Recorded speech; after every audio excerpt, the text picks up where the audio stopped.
بسم اللہ الرحمن الرحیم۔ شروع کرتا ہوں اللہ کے پاک نام سے جو بہت بڑا مہربان نہایت رحم والا ہے۔ دوستوں، بہنوں، بھائیوں، بزرگوں، السلام علیکم۔ تاریخ اسلام میں محمد بن قاسم کی قسط نمبر 38 ہم آپ کو پیش کر رہے ہیں، اور اس میں ہم بیان کریں گے جو خون سے لکھا وہ خط تھا وہ خلیفہ کے دربار میں کیسے پہنچا۔ تو دوستوں، دمشق کی جامع مسجد میں نماز عصر ادا کرنے کے بعد محمد بن قاسم اور زبیر کیسر خلافت میں داخل ہوئے۔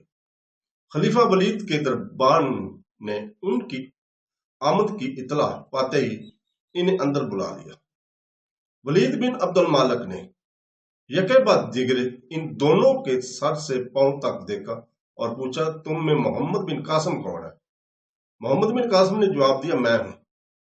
حاضرین دربار جن کی نگاہیں زبیر پر مرکوز ہو چکی تھی حیرت زدہ ہو کر محمد بن قاسم کی طرف متوجہ ہوئے اور ان کی خاموش نگاہیں آپس میں سرگوشیاں کرنے لگی۔ حجاج بن یوسف کے گزشتہ مکتوب سے ولید کو معلوم ہو چکا تھا کہ محمد بن قاسم بالکل نوجوان ہے، لیکن اس کے باوجود وہ بھی درباریوں کی طرح زبیر ہی کو محمد بن یوسف کا ہولنار بھتیجا سمجھ رہے تھے، اور 16-17 سالہ نوجوان کو کتیبہ کے لشکر کے ہراول دستے کا سالار اعلیٰ تسلیم کرنے کے لیے تیار نہ تھا۔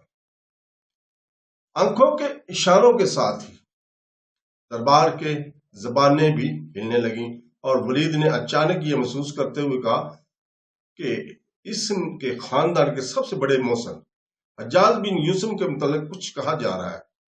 مسن سے اٹھ کر محمد اور زبیر سے مصافحہ کیا اور انہیں اپنے قریب بٹھاتے ہوئے کہا، وہ مجاہد جس کے متعلق حجاج بن یوسف جیسے مردم شہراس اور قتیبہ بن مسلم جیسا سپہ سالار اس قدر بلند رائے رکھتے ہیں، میرے لیے یقیناً قابل احترام ہے۔ پھر اس نے محمد بن قاسم سے مخاطب ہو کر پوچھا، اور یہ تمہارا بڑا بھائی ہے؟ نہیں امیر المومنین، یہ زبیر ہے۔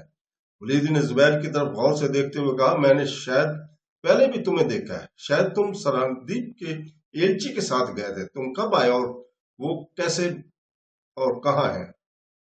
خلیفہ کی طرف حاضرین دربار کی توجہ بھی زبیر پر مرکوز ہوگی اور بعض نے اسے پہچان لیا۔ زبیر تعجب کا دیکھ کر محمد بن قاسم نے جلدی حجاج بن یوسف کے خط کو آگے کرتے ہوئے کہا، امیر المومنین، ہم ایک نہایت ضروری پیغام لے کر آئے ہیں، آپ ملا حضر فرمائیں۔ ولید نے خط کھول کر پڑھا اور کچھ دیر سوچنے کے بعد حاضرین دربار سے مخاطب ہو کر کہا، سندھ کے راجہ نے ہمارا جہاز لوٹ لیا، سراندیپ سے آنے والی بیواؤں اور یتیم بچوں کو قید کر لیا۔ زبیر، تم اپنی تمام سرگزشت کو سناؤ۔ اس پر زبیر نے شروع سے لے کر آخر تک تمام واقعات بیان کیے، لیکن دربار جوش و خروش کی بجائے مایوسی کے اثار پا کر اختتام پر اس کی آواز بیٹھ گئی۔ اس نے جیب سے رومال نکال کر خلیفہ کو پیش کرتے ہوئے کہا، ابو الحسن کی بیٹی نے یہ خط والی بصرہ کے نام لکھا تھا۔ حجاج بن یوسف کی طرف ولید بھی یہ خط پڑھ کر بے حد متاثر ہوا۔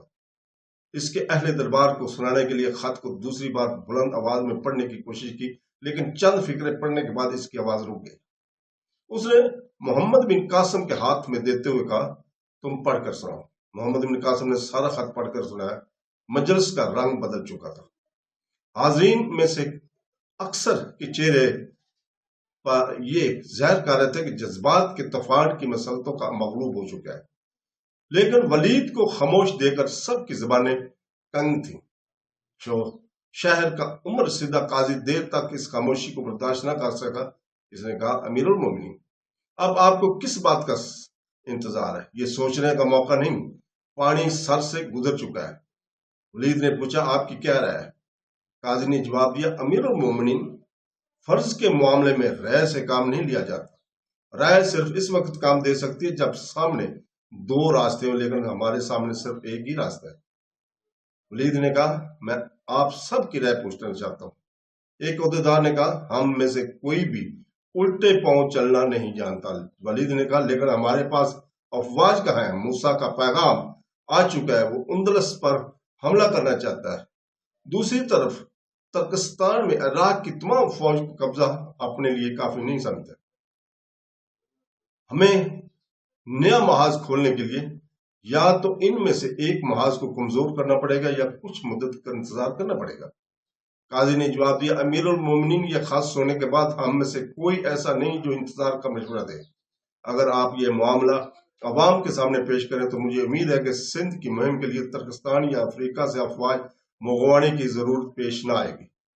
वलीद ने कहा, अगर हम अवाम की जहाद के लिए आमादा करने की जिम्मेदारी लेने के लिए तैयार हैं तो मैं अभी ऐलान जहाद का ऐलान करता हूं। काजी मजबस परेशान होकर सब साथियों की तरफ देखने लगा। वलीद ने कहा, मैं अवाम से मायूस नहीं, मुझे सिर्फ ये शिकायत है कि हमारा अहले अराय तबका खुद गर्ज और खुद पसंद हो चुका है। आप जानते हैं, जब मूसा बिन नसीर ने अफ्रीका में पेशकदमी की थी तो ऊंचे तबके के कई आदमियों ने हमारी मुखालफत की थी। जब कतीबा ने मोरों पर हमला किया था तो मेरे ही भाई सलमान ने मुखालफत की थी। ये हमारी और बदकिस्मती क्या है कि बाअसर तबके में लोग कुछ मुखलस हैं और काहल और तन आसान भी हैं और घर में बैठे रोए जमीन पर गलबा इस्लाम के लिए अपनी नेक दुआओं के काफी समझते हैं। अगर आप सब अवाम तक पहुंचने की कोशिश करें तो चंद दिनों में एक ऐसी फौज तैयार हो सकती है जो न सिर्फ सिंध बल्कि तमाम दुनिया की तस्कीर के लिए काफी होगी। लेकिन बुरा ना माने, आप थोड़ी देर के लिए मुतासर हुए हैं और एक या दो दिन अवाम को बल्कि अपने जैसे ऊंचे तबकों के बेअमल लोगों को ये खबर सुनाने में एक लज्जत महसूस करें। सिंध के जालिम राजा को बुरा भला कहेंगे और इसके बाद बनी इसराइल की तरह दुनिया और आकबत का बोझ खुदा के सर थोप कर आराम से बैठ जाएंगे। लेकिन अगर आप हिम्मत करें तो मैं आपको यकीन दिलाता हूं कि आलम इस्लाम अभी तक जिंदा है। अगर आप ऊंचे तबके की तफरीह मजालस की बजाय दमिश्क के हर घर में जाना, अवाम में बैठना और इनसे बातें करना गवारा करें तो सिंध के असीर जो कैद खाने दीवारों से कान लगाए खड़े हैं बहुत जल्द हमारे घोड़ों की टाप सुन सकेंगे और खुदा इस लड़की की जिंदगी और सेहत दे, वो अपनी आंखों से देखेगी कि हमारी तलवारें कुंत नहीं हुई। तो दोस्तों, मोहम्मद बिन कासिम ने कहा, अगर अमीरुल मोमिनीन मुझे इजाजत दे तो मैं ये जिम्मेदारी लेने के लिए तैयार हूं। वलीद ने कहा, तुम्हें मेरी इजाजत की जरूरत नहीं। तुम मोहम्मद बिन कासिम के बाद दरबार के हर ओहदेदार ने वलीद को नई फौजी भर्ती करने का यकीन दिलाया और ये मजलिस बर्खास्त हो गई। ईशा की नमाज के बाद मोहम्मद बिन कासिम और जुबैर आपस में बातें कर रहे थे। एक एलची ने आकर यही पैगाम दिया कि अमीर मोमिनीन मोहम्मद बिन कासिम को बुलाते हैं। मोहम्मद बिन कासिम सिपाही के साथ चला गया और जुबैर अपने बिस्तर पर लेटकर कुछ देर का इंतजार करने के बाद ऊँगते ऊँगते सपने की हसीन वादी में गुम हो गया। दमिश्क से कोसों दूर वो नाहीद की तलाश में सिंध के शहरों में भटक रहा था। किलों की फसीलों में और कैद खानों के दरवाजे तोड़ रहा था। कैदियों को आईनी बेड़ियां खो रहा था। नाहीद की स्याह और चमकदार आंखों के आंसू पूछते हुए कह रहा था, नाहीद, मैं आ गया हूं, तुम आजाद हो। तुम्हारा जख्म कैसा है देखो। ब्रह्मणा आबाद के किले पर हमारा झंडा लहरा रहा था और वो कह रही थी, जुबैर मैं अच्छी हूं लेकिन तुम देर से आए हो। मैं मायूस हो चुकी थी।